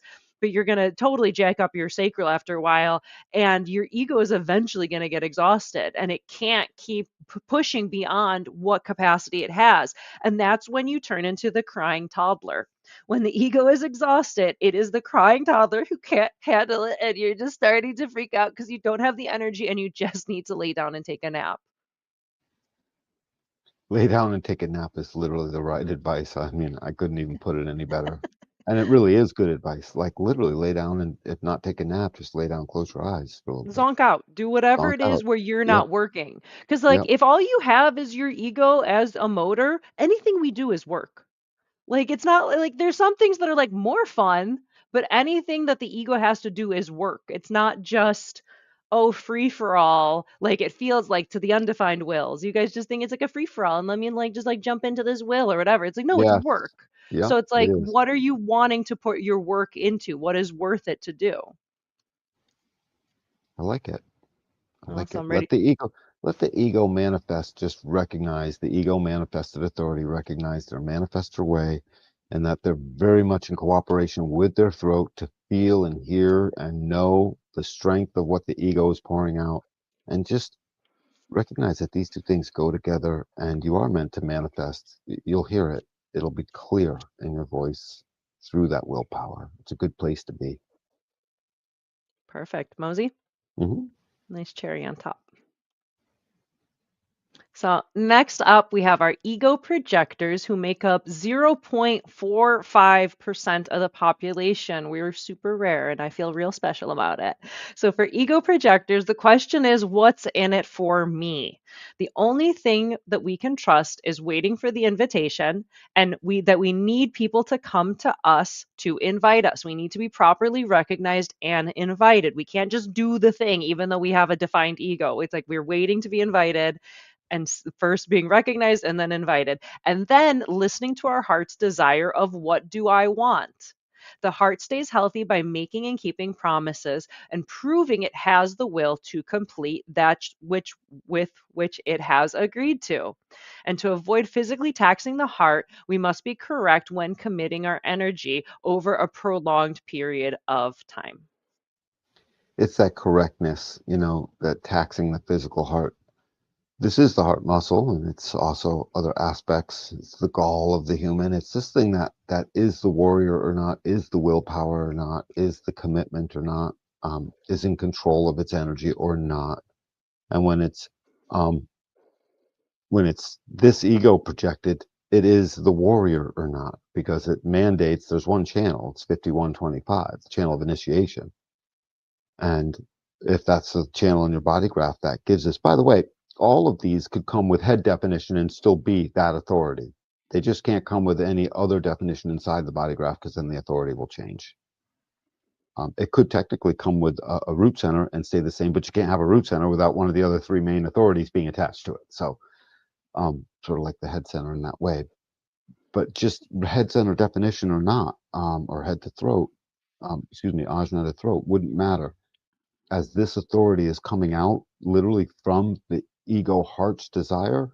It's their recognition of how they like to project whatever work they do in the world to be something of value to them. Ego projected people, just like ego manifested people, are looking for the right value. The ego is very obsessed with value, as it should be. If you don't have good value, gate 50, you don't have a tribe. And the ego is the heartbeat of that tribe. And that tribe is the thing where it's safe to both make the babies and protect them, and that's a core thing. No village works any good if their children aren't healthy. And if the environment's not healthy for the kids, everything is in stress and chaos at that moment, if that's the case. So the ego's got an important job. And that important job as a projected element in a projector, besides just awaiting the recognition and recognizing that it's looking for the thing that's going to feel like the right work, and of course the rest period, because this one is going to burst and then need to rest and burst and need to rest. It's to recognize that that connection with the identity puts ego projected in my mind as ego identity projected, without a definition to the throat. And I've always sort of looked at it that way. Mm, It has to go both ways. You but can't only one be is the only the authority. I agree, but try to have a cooperative authority with no recognition whatsoever of your identity. Your identity has to sense the right love and direction, or the leap will never feel right. Sure, but it's one of those things that I do think just tends to complicate it because my identity can be like, this is nice, this is neat, I like this, but if my will is not funding it, it's not correct for me. It's not like if someone And has their soul, if your identity isn't participating with recognizing that this might be or not might be, then your ego won't fund it. but That's what I'm the getting ego at. wouldn't even wouldn't even be involved at that point if like the identity doesn't even identify it. Like it's like That's my you point. It's a I, big part of it. They can't be divorced from each other, is all I'm saying. The Yeah, no, throat they're will serve. related, but I think it just confuses it because then we get to the point where people try to say that ego projectors are self-projected, and it's just like, no, it's not. If somebody had their solar plexus to their root, you're not like, well, it's root solar plexus authority. Like nobody would say that. I Like still nobody have a would say that. sense that this is ego identity projected, not ego. It's ego identity authority. I put ego first because it's the ego authority. I always look at this as ego identity authority, and I talk to it as if it's ego identity authority, like I was just doing. Sure, But but either way, it it is just still ego complicates it projected. for no reason. I find a good reason for it, but that's going to drive you crazy if we keep talking down this particular path. Um, the ego projected itself because it is a projector. They need that trust, because if they don't have that trust, that this is something that becomes a great measurement. That trust will lead them to the wrong place, and their ego willpower will have poured into the wrong thing. And this is a place I can imagine this ego projected for the projectors. If we had to take a measurement of like 10 of each type of authority for a projector, this one would have this different type of bitterness that would fall real deep, like, yeah, that right, and it feels like it scars, but at the same time, it also heals, because the ego is willing to heal its scars because it is powerful, to a degree. I don't know to what degree you would say more, because this is yours. This Yeah. is your ego projected authority. That's Yeah. you. Yeah, no, it's definitely a thing, and it is a different kind of bitterness, I think, that comes through. And I think it's because if even if you look at the body graph, like it's the will to the identity, it is like as centered to the body graph as you could kind of almost be. And Right. it's a projected channel, and projected channels are like, I know I got gold in here, and I want to put it into the world, and I want to be successful putting this gold into the world. And if you're not properly recognized, if you're not properly invited, if your will doesn't matter and nobody cares if you want to or don't want to do something and you're just stuck doing what they have to do, it's all these ways that can kind of crush it where that 2551 can't make it out into the world, and it's this deep core of who you are, your love, your direction, your willpower. It's the heart of the being. That's why I did the little care bear, right, with the little Mhm. heart, because when we're in alignment, it is, even when we're not, like we have a care bear stare. Like there's a force that comes out of an ego projector's chest that I've had to learn to angle away from people, because if I am too passionate, it can like knock them out.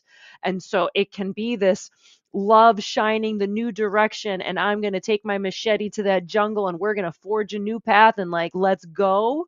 Or it can be like get out of my way, or samurai warrior, or yeah, a deep level of bitterness because I just want to shine this into the world, and it's not, that's Not not happening. happening, that Right. capacity isn't happening, or just the openness that can absorb so much from these seven open centers, that I think there's a lot of bitterness at getting lost in all of that and not being properly recognized at that really good stuff with the will to the identity. So it is a deep one.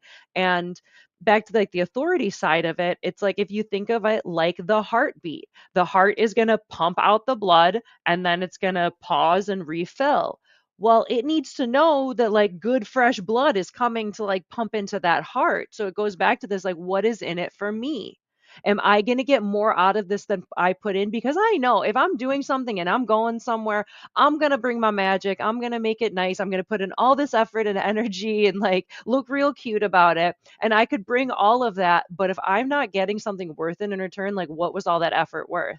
And then there's a bitterness. So it's like, it does have to be, and it sounds like, oh, you're being selfish, you're being selfish. Like anyone who calls an ego projector selfish is like not your friend, because otherwise we get so lost in the seven open centers and what everybody else desires, it will break us. Whereas if I'm first taking care of myself, then I actually have the will to do cool stuff and forge the new direction. And also, what is it? 65% of the population has an undefined ego.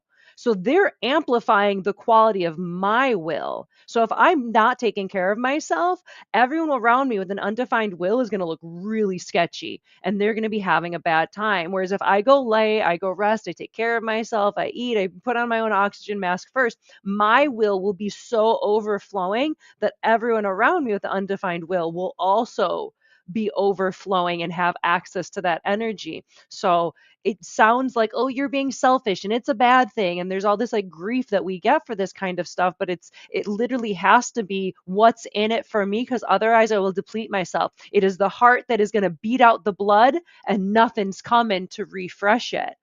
Well then, like everyone, the whole body's going to die if the heart doesn't have fresh blood to pump through the body. So let's make sure that the heart has good, fresh, clean, quality blood to pump through the body, because otherwise everything else collapses. Like this is the will to go in a new direction, the will to be yourself, and that's what we're amplifying in other people. So it's like I really feel it's like take care of your ego projectors. We're a special rare type, and we can help you go in new directions. But like it really is the quality of our heart, and taking care of the physical heart. I've started monitoring my heart rate and looking into like heart coherence and all these things, because that's going to be a telltale sign for me, is like, am I okay? Is how is my heart? Is my heart beating too much? Am I overwhelmed? Am I agitated? Like that's going to tell us a lot. Don't let your heart fall into decoherence. It's a term inside of the that I've been listening to recently as I've been studying quantum mechanics. And this Casually. whole it's actually a glorious little term. This heart stands in like a superposition. It's always ready to be not only the work or the energy, but the power, because this is like a willful, knowing willpower. So every time this particular being is invoked, like Moni says, it's work. It starts there and it is always stays as part of that because that is the power that pours out of the ego. So a great thing to recognize is as that's pouring out and feeling right, this is where the bitterness versus success ratio is really what you're looking at as a prime measurement, you know? Yeah, Yeah, and like the will, like we can work. If it's worth it, we can work. But make sure like it's worth bothering me to do. Like as an ego projector, it's like call me when you need that specialist who can do only what I can do. If there's some generator that's happy to go be working and putting their sacral energy into something, you ask him first. And ask me when you need that really specialized thing because again, it is a limited quality of will, and I could put it into something. And 2551, I could forge a new direction. I could go somewhere. We can do something really cool. So make sure it's not wasting my time with something that someone else's sacral is already like, yeah, I want to do that. Let me build that thing, you know? And like the idea of also like, since it is all work, what the will is going to do, like, you need to kind of like warm it up and encourage it and oh only you can do it, we can't do it without you, that kind of stuff is really good for a defined will that you need on your side. absolutely. One of the things that ends up happening is this thing I've referred to before as an ego reward becomes very important here. Just recognize that's part of what sustains the being. It allows the release of that energy. So recognition of all of that stuff is wicked important. And for God's sakes, don't compete with your ego projected friends. Not that you have too many of them, but don't compete with them unless they start competing with you and it's something friendly. Hey, we're playing tennis. Okay, compete for a little bit. I get it, you know. But outside of that, don't. The competition is not your friend. And ego projectors, if somebody does come up to you trying to like start something and be competitive, just let him. Like, don't give them. Ross said that because he had the 2551, and he said he learned when somebody came up to him and started arguing to just, sure, that's interesting, that's nice. Because otherwise, they will use your will against you. Like, they will use your energy Accidentally. against you. Yep. Yep. Yeah, of course, it's all unconscious. Like, no one's like aware that they're doing it. But this has definitely happened where, like, I could get so caught up in something and then I heard Ross say that of just like, don't give people access to use your will against you. And someone was trying to pick a fight with me, and I was like, I'm not doing this. This is stupid. And he, what do you mean you're not doing it? I was like, we're not arguing about this. This is dumb. And he deflated like a balloon and just walked away so confused because he thought I was gonna argue back. And then he would use my willpower against me again unconsciously. And I would not give him access to use my will against me. And it was just like a confused kid just kind of like floating away. So, try to not argue with people. Don't suffer fools if they start arguing with you. It's an interesting when I look into this body graph, just generally speaking, and these inner authorities are places of great magical, mystical reality. Like, oh my God, all this is truly sitting in the center. All of this thing is happening here. Here would be, just totally that because this thing is constantly recognizing that which even is the wrong competition, even that which is the wrong every last thing. Let the will recognize what's right and what's wrong and let it do the work that then gives it the rest. Let it do the work that then gives it the rest. You'll know if it's the right stuff because the bitterness will be gone. It can't sit there and protest of your life. It becomes the recognition that feels accomplished. Accomplishment and success are sort of synonyms, and victory, over the system, over the thing, which we're calling, quote, a system, any system. Well, like This is, projectors are well, here it's to just we're master drawing those a Care systems. Bear. Just say it again. Well, if projectors are here to master the systems. So there Right, is this right. aspect of like, oh, cool, I've mastered the system. I'm playing with the system. I've been recognized and invited, and now I'm finding success. Like, it's a really great feeling. I recommend it. Right. Moni can't recommend it enough, people. Please listen carefully. Oh, Projector success. yeah. 10 out of 10. 10 out of 10 dentists agree, right? Perfect. Yeah. Mosey, That's funny. 10 out of 10 projectors agree.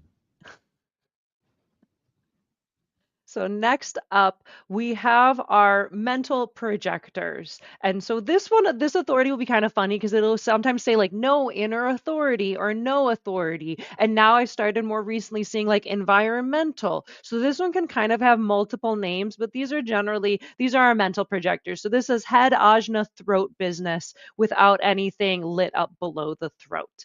And this is 2.5% of the population.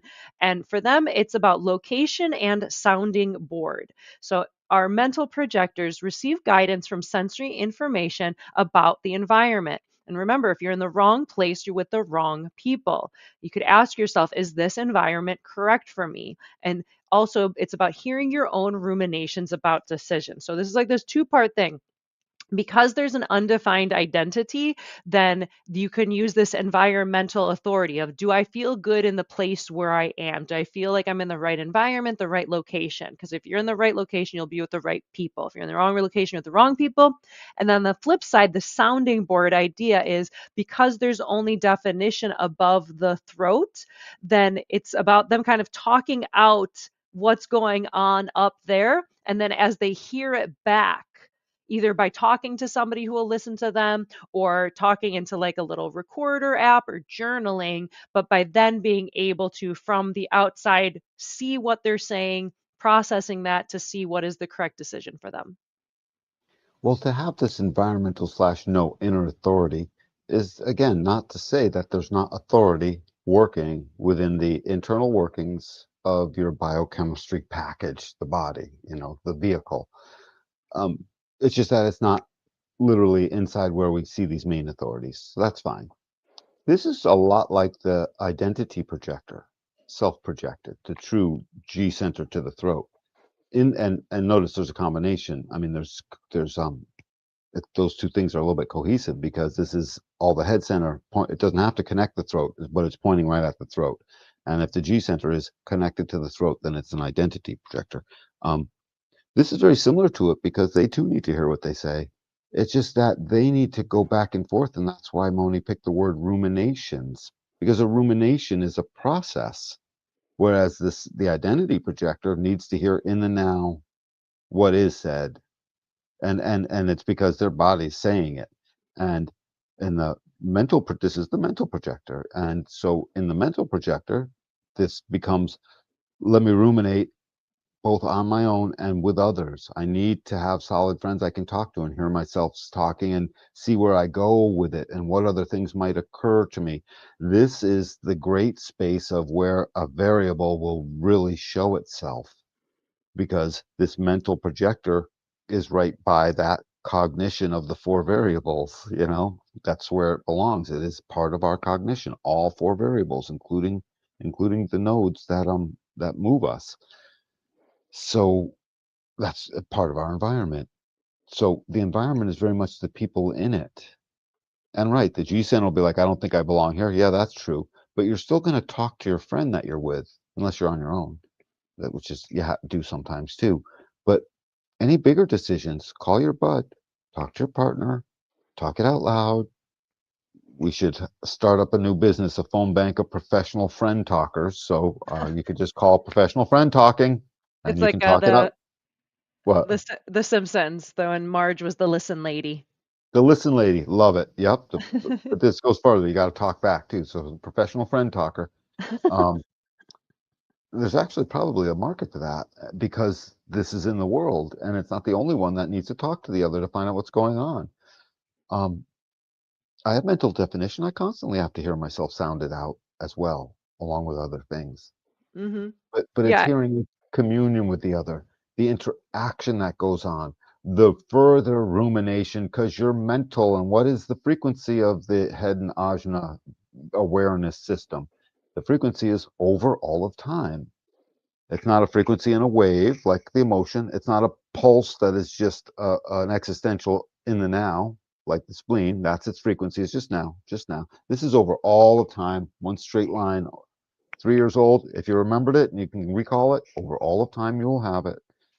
And so this is like ruminating over the immediate time right in and around when they're making a big decision. Should I quit this job? Should I move on? Start talking about it. In fact, relax. and don't even think it's fully your decision until you've talked about it. So when someone's like, "Hey, dude, what are you gonna do?" "Well, I haven't talked enough about it yet." "Oh, okay. Maybe tomorrow we'll get back to it." Yeah. There's someone who's a good friend recognizing their projector friend hadn't talked about it enough. If they're a really good friend, they'd say, "Well, talk to me if you want." You know? That's the thing. It's about offering yourself to be there so they can talk and hear themselves. And by the way, that's the primary recognition. That's the recognition that tells them the most that they're recognized. And by the way, that's the thing that lets you know that's the right person, and probably you're also in the right place, at least for now. That gives you so much of your truth by sharing this stuff out.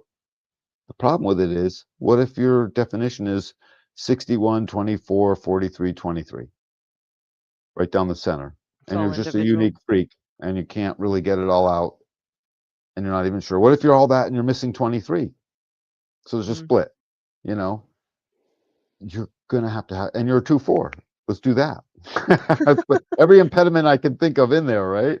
The cross of Eden, so Oh my goodness. whatever, cross of explanation, really.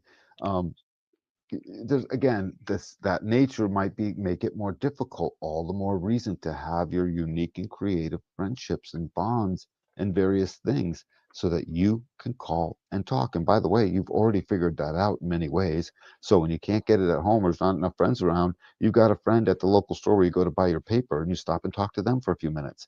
You've got a friend out here that you've been whatever. This is your excuse to, like, well, I'm going to go do my banking because my friend over there will have to hear me for 3 minutes. I'm going to the pharmacy because the pharmacist has to listen to me. I'm going, whatever it is, you've developed little strategies to sort of get some of that when you can. And you'll notice you've got this mystical quality that's always looking for the unique opportunity to maybe engage a conversation. It's like, and if they're penetrating you, they're drawing that out of you. You might see with the mental projector, you're almost more inclined to start saying something, in those moments of impact when you first meet a being, when the moments are consequential like that.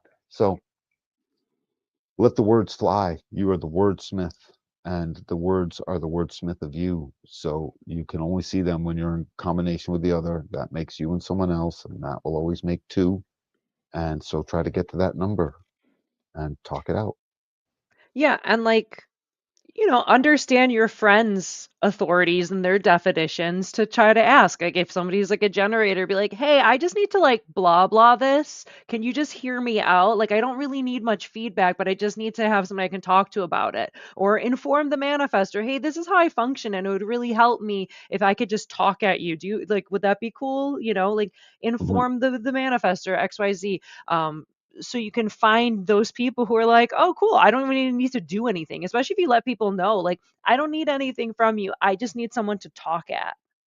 Like, "Oh yeah, cool. I can listen. That's great." Let them off the hook, but inform them because again, it's like a projector. So it's like you need to be recognized and invited to share, or somebody might be annoyed, like, "Why are you talking at me? I don't care what you're saying." But, honor the other person's type and authority to explain, hey, this is how I function. It would just help me out in like making this decision, or journal, or use a recording app kind of thing. Like there's different ways you can kind of play with this and see in different places. See, there's that coffee shop that you really, really love and you feel great and you want to journal there. Like that would be a cool way to kind of play with this of like, where's the location that you feel good at and where you can kind of blah, blah about something so you can find your clarity. That location is very important. There's no question about all of it. So if you're environmental slash no inner authority, it means you're a mental projector. By definition, that means you're a mental projector. So there's one or more of 6 channels available to you. That's it. And that's what you need to look for. And if that's the case, recognize the deep commitment you have to actually being with another enough to talk it out. Dude, just watch your life. Your health is, and the health of your decision making is contingent upon a few people that you call around to talk it through. It's a requirement. By the way, it's one of the things that keeps you in the world. By the way, it's one of the things that makes mental projectors such, amazing guides, because they have to be in the mix with the people. By the way, the projector is guiding humanity. You are the new form here, and this mental projector is one of those authorities that guarantees we're being penetrated by projectors. By the way, for all of these last three that we were talking about, as it relates to the projectors, the the identity projected, the ego, um, not ego projected, but the ego, what was it for the Manifested. ego manifest, the ego projected. So another projector, all of the projector ones, you know, recognize that where you, because you need to hear yourself talk. So that's with another. You need to feel that will, and it's almost always going to be as it relates to something you're doing with another. Recognize that where you train your eyes and square up your body is where that projection of you Yeah. focuses out to penetrate the other. You're not if someone's like over here and you're like, hey, well, yeah, I hear you, and you're over here, you're looking at someone else, you're not. Maybe a little bit is, I don't know what that ratio is, but I mean, you're basically not doing it. Square up and where you move your eyes, and especially then square up the rest of your body at it, that's where your penetration goes. Keep that in mind as a literal thing. It's literal. It's a mechanic you can Yeah. count on. Yeah, be careful what you aim your eyes at Yeah. as a projector. Yes. It's Yes. super true, like for good and bad, because you could really start picking up some funny stuff from people, or, people will feel the focus and they don't like it, Yeah. or people want the focus and they don't get it. Like being a projector is like it's a little bit of a landmine situation with that projector focus because it can make people uncomfortable because you're penetrating them without their consent, or it's you're with too many people in the room and you can't focus on each little individual one like a nice little snowflake, and then they get mad at you because they want your projector recognition because it feels really special. Like you could get in a lot of trouble as a projector. Mm. Indeed. My best friend is a mental projector. This is his one of my best friends. His name is John Quincy Adams of all things. The fourth. John Quincy Adams the fourth. Great name. Any Um relation? yeah, yeah, down the line. There was a split, so it's not direct to the president, but the They wanted splits. to keep the name. Well, it was still part of the family tree. Um Stolen valor. no, no, I'm he's being part of the tree. stupid. I Okay. know I'm It being worked. stupid. It I'm worked. I making took a you joke. seriously. That was funny. See, people, that's the second line, missing the cue, the social cue. I There's a also social say have cue? What? a silly dry humor, but yeah, so mental projectors I talk didn't it fart, that out. was my wife.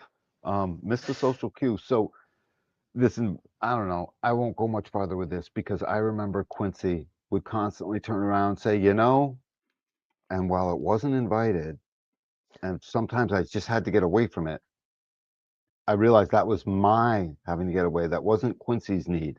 So more often than not, if I could, I would stick in there enough to hear, what are you saying? Because as I was learning this about my friends, you know what I mean? And he came to work for my company for the longest time, it became a duty.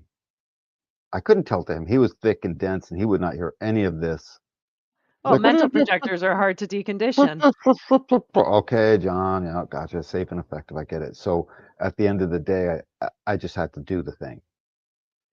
Yeah, mental projectors are the hardest to decondition because all they have as their definition is up top in the head, and it's all they could rely on, but it's not necessarily the right thing to rely on unless you're externalizing it and waiting to be invited and externalizing and hearing it out and making that decision. So that makes sense.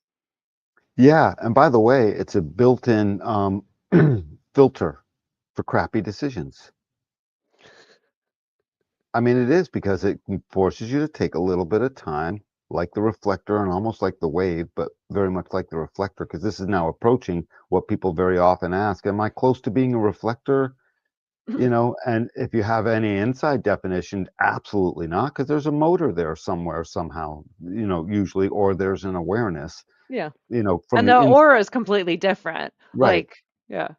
That's completely different. But when you get up in the mental projector land, I do understand why they ask that question. Hmm. It's still irrelevant, but No, I it's get it. interesting.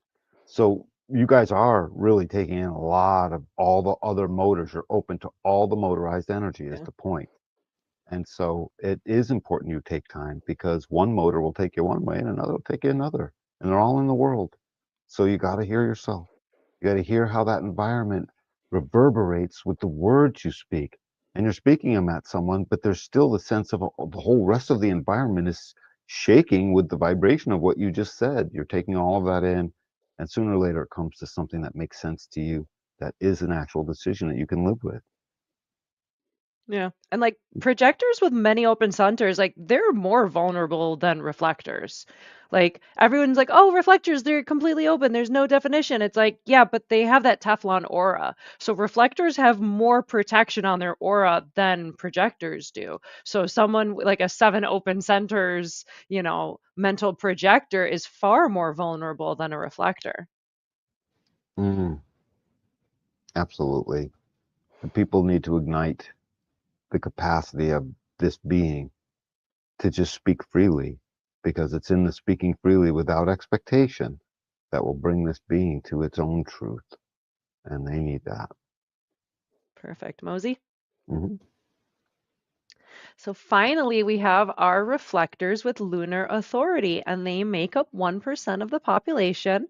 And their authority is to wait 28 days before, at least 28 days before making a decision.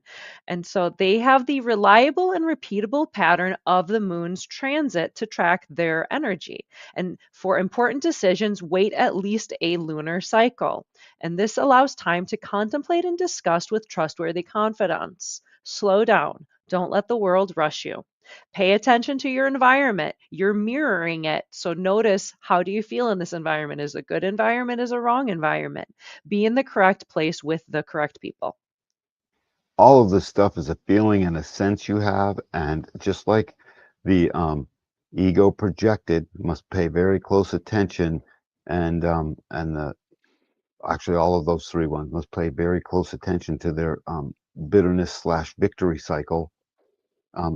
This one must pay very close attention to its disappointment slash um, surprise cycle, and be like, they feel good. This feels good, like a surprise, like surprisingly good, or it feels disappointingly yucky. This is a spot to really get in tune with that and get in tune with your gates, because the reflector's inner authority is also juxtaposed. They don't have this inner authority. They wait, but still, they have a body. There's stuff inside them. It's working. And sooner or later, it comes to mind for externalization into their outer authority for everyone else. They still have a process. And in their process, you have to juxtapose it with the fact that they have an outer authority. So, very much exactly what these people do, they have to talk it out with other people. In fact, reflectors, they're not supposed to go it alone. If ever there was a being that's highly dependent upon the other, it's this being, because even though they're lunar and they're different and they have a different cycle, they need that love and trust of the other, because they need to reflect back something. The reflector without the others is no different than asking the baby to grow up in a NICU, where there's no affection. It's just no good. That baby won't be right, if it can never be on its mother's breast or something of that nature. Um, Same thing here. They need to be on the breast of humanity. That's why you will find reflectors. They'll have more kids. After the first round of kids start to reach their teens, they have to have a new round of kids if they're still capable, because those are the most likely ones that give this lunar being uh, its most needed resource. It's not the energy of a generator that's needed. It's not the path of the that gets forged by the manifestor or the directions of the projector. They need love and trust, because they have to be around the people. I can withdraw myself. I can't tell they love me, and I don't really trust them. But you know what? I'll still do business with them a little bit. Blah blah blah. I'll generate myself to sleep, degenerate to sleep, and I'll generate awake and withstand whatever their crap is, not whatever type of thing. The energy types, the definition types, the other types, three types, have a reliable way to deal in those times when there is no other. You basically can never have a full 28-day period where there is no other, unless you plan it. I mean, maybe you plan that, and for some reason to find out something, fine, go ahead. But you'll see that's not the norm. It's not where you would be. It's not where you'll stay. You have to have the other. And your life is dependent on the right connections and the right groups and the right capacity to be in on that. This is why the 28 days, so you can bounce amongst your network, whoever they are. And if you're a 5-1 and you're a bit paranoid about people and you don't make networks that much, so you think you do, you know, if you're, a 1-3 and you're wicked introspective and you're shy and you don't necessarily say much, or 2-4, you can't even tell. Well, 2-4 is going to have network just by accident anyways, but you see what I'm getting at. Um, there may be challenges to an actual network, but peeps, you know people. And also, there's professionals you can and should talk to. Whatever your decision is, very often it'll involve something professional. Should I buy a new car? I got no friends to talk to. Let me go to car shops and talk to car people that are there. Let me go talk to the mechanic that I've used a time or two. I bet you he'll talk to me. They can initiate that way because they need to get an answer. And then they can be Teflon and only take them in a little bit. You know, those who love and give the right thing will ignite everything in them that needs to get another thing. This lunar being truly needs to know their gates so they can understand the themes of the bells being rung inside of them that will or won't feel good if this lunar being, this reflector is heavily weighted towards all um tribal definition. Well, they're going to want to go be supportive and get in a tribe and actually make some commitments and do some work for that and all of that stuff according to their nature. If it's more collective in nature, let's say it's heavily weighted towards the collective, they need a group to share with. If it's heavily weighted individually, you better have a partner or a couple of very closies that like you are intimate with in a way that you can tell them things, or truly intimate with, as in like a boyfriend girlfriend thing, a partner thing, life partner thing. So all of these things need to be paid attention to so that we can ignite that thing that comes out of them. And the slow down, don't let the world rush you, is something that should be coming naturally to you. You sort of make that happen by your Teflon aura. Just recognize the importance of reflecting back. What is it you see? Because you do have to talk to others as you go through it. And if you go it alone, please look back in time and recognize those were never your funnest decisions. They didn't get you the best place, and they never led to that full on surprisingly awesomeness that shows up and always feels like a pleasantly awesome surprise that really was just so good. I'm talking the kind of surprise it's like, dude, we're not going to make it. And suddenly you reach into a pocket of old pants and there's $500 sitting there. Oh, yeah, I remember that going in there. We're fine now. That's that kind of surprise. It's really juicy. It's good and it feels good. And that's what you're looking for along the phases of the moon. And by the way, drive through that. The moon is a driving force. You don't just pedal into that like willy-nilly. As soon as there's something going on, you'll find the lunar being willing to take an effort, almost manifestory like, to dig in and talk to the people and find out through their monthly cycle that each gate that connects them up is now an aspect of them that is in agreement with the decision. They're looking for all they're a giant split, triple split, and quadruple split being. That's what they are at all times, even though at all times they're really a single definition if they have definition. But if you take the whole month like an accordion and then squish it all together, you'll see, oh my God, triple split there, 4 weeks, 2 weeks of quadruple split. If I add those 2 weeks together, they are all these things. They got to get out into the people. They got to get into the partnerships. They got to do all of the things that happen, but depending on that split that they would be. So waiting 28 days to get through all the digestive aspects of how your body graph becomes defined is wicked important because everything in your body graph that can will be a defined channel at some point in that 28 and a half to 29 days because the moon will traverse that gate on the other side. So you got to wait to see what all your parts say, just like a triple split's got to wait for all its parts to get together and digest the information. Yeah, it's super cool the idea of like I love looking at the transits and seeing what's lighting me up. Okay, sacral definition, lay down more. Okay, root pressure. Okay, try to not add a million things to the to-do list. Okay, you're emotional, try to realize it's not yours, etc. But this idea of like the reflector can just watch the moon and see like, oh cool, you got gate 15 hanging. See when the moon is lit up with gate 5. What does that feel like? And just being able to watch the moon bounce around, like Danny said, through your different hanging gates. I just think that's so cool. And this idea of the reflector with, was it disappointment and surprise? Where it's just like all this openness, it could be so cool. It could be like the epitome of awesomeness because there's no solid definition. So it could be so amazing. So that surprise when it was really cool and it was really amazing compared to the disappointment of like, that could have been really cool, but it just kind of sucked.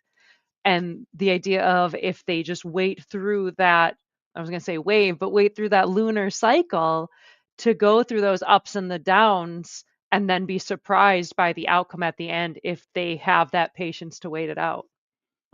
It's just such a good point. With all nine sensors open and you being a reflector frame, having this sampling yet a resistant aura that samples and resists the other, um, it's just really cool in a way because ultimately, yeah, you're open. Your sensors are open to all of the things that could be, but at the same time, you're open to the program first.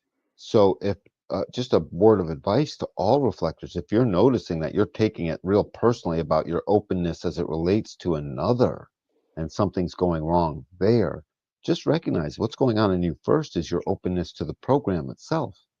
You are beings of the program. We solar beings, the other three types that have a definition. So there's a juxtaposition, right? There's a contrast, there's a definition and openness. But with you, there's only openness. You become the students and the receptive of the actual program first. Meaning, I felt this through that person. I see I'm reflecting that back with that person, but I have a stellar backdrop first. And that stellar backdrop it becomes my truth because I'm of the program before I am of the people. It separates them. You and I and those with definition, our conditioning is the program hits us, but it's the people primarily that condition us and the ways and the marketing and all that other stuff. So they are the program moving juxtaposed to the rest of humanity, reflecting back that moment. Another reason why that sounds like a maturing process to me. Try not to make your decision from one moment to the next, even when your spleen is lit up. Try to wait out your lunar cycle. And wherever you are in your lunar cycle, it's that next 28 and a half to 29 days that will go by. Yep. Perfect. Any other thoughts on reflectors? Um, People are going to think you're a little weird, and that's great. That helps get rid of the people that aren't there, and be keenly aware of if you're not in the right place, you'll know it. You'll know it. You'll know it. And by all means, motorize yourself right on out of there at your earliest possible convenience. Perfect. Ready for That's our it. conclusion? Sure. So, as our conclusion, authority is our body's unspoken wisdom, guiding decisions not by logic alone, but by the rhythm of your inner algorithm. In a world of noise, honoring your authority turns hesitation into harmony, effort into ease, and choices into alignment. That last part where in a world of, the world that where the noise is away and basically you're honoring your authority and tuning out that noise, this last statement is just a plain truism. It's a truism. It does. It literally turns this thing that makes us constantly hold back, and it allows us to see with such greater ease that there's a reliable spot inside of me that as soon as I start seeing it, I can go back to it over and over again, and I can quit this dang mysterious guesswork that has been plaguing me my whole life. Inner authority, authority in general. And as you learn your strategy, you'll recognize strategy and authority, they go together, and suddenly you're starting to recognize yourself as an awake being, not an afraid being. So that was our diving back into authority. And I thought that was really fun to kind of go through them again and find our footing in the different We killed it, authorities. And Moni. yeah, thanks. I think we did pretty good. And Yeah. being able to give people some advice on their authority and how to work with it and how to make good decisions as yourself. And as always, like experiment it with yourself. Like we're not here to tell you what to do. We point out patterns and tell you how you can play with it. And then it's on you to see what feels good and what doesn't. Every once in a while, I want to try and tell you exactly what to do, but I'll avoid that mostly. But thank you, Moni. I'm a 3-5 projector. I've learned it's best if I don't tell people what to do. I'm a 2-4 MG and without an emotional awareness, and I can't tell what the best thing is to do. That's funny. Mostly. That's Mhm. funny. I Any feel good, final Moni. Yeah, No, any I feel final good. thoughts on authority? I feel like we covered it pretty well all We did. around. No, I gave my learn, final thought, just that importance of it. It's that's where we're at. yeah, You know, it's wicked learning. important. Dig it, love it, and start to really follow it. You see it's so reliable. You can't miss it. You'll never go without it if you see it, that's for sure. Yeah, awesome. So next week we are going to be diving back into a little bit more advanced. We're going to go into tone, into substructure. Substructure. We already went into color a few weeks ago, so now we're going to dive into tone and talk about how that shows up in our charts, both on the personality and design side. So I'm pretty excited about that. And then the week after that, we're going to do talking to each type, which I'm pretty stoked about. And we're going to go through the different types and how to communicate with sacral beings compared to non-sacral beings, manifestors compared to reflectors, and how we can engage better with our loved ones. And I think it's No, gonna be that really fun. sounds great. That'll be a good one, Moni. Yeah, those would be some good ones. So, if you'd like to book a reading with either Danny or myself, check out the QR code above, or I have the link down in the description box below. You can use code AWAKEN for 10% off your reading. So, check that out, hang out with us, ask us questions about your chart and anything you got going on. We'd love to talk to you. Also, if you've been getting a lot out of our shows, you've been learning a whole lot, you get a whole human design education here, and you'd like to support us and encourage us, check out our QR code above for our donation link. That's also down in the description box below. And we thank you very, very much. Mm. Yeah, I'm mesmerized by the donation code. I was trying to remember some of it. I was like, you can't memorize these glyphs. These QR codes. Yeah, I was trying to be like, could I possibly memorize this code QR code? I can't. I mean, maybe if I had a prison sentence, I could learn to, but um, It was really yeah. fun when I listened to it in Polish. Then they call it a kotek, and which is a kitty cat. So the Oh, QR code is called a little like kitty cat, which I thought was really fun. And the oh, app that's sim adorable. That's is so that much super better than cute. QR code. Yeah, it's a kitty cat. And then when you do like an email, like at Gmail, then the at is called a maupa, which is a monkey because it looks like a little monkey with a A tail. little monkey hanging. I know, Monkey's good. right? So, Yeah.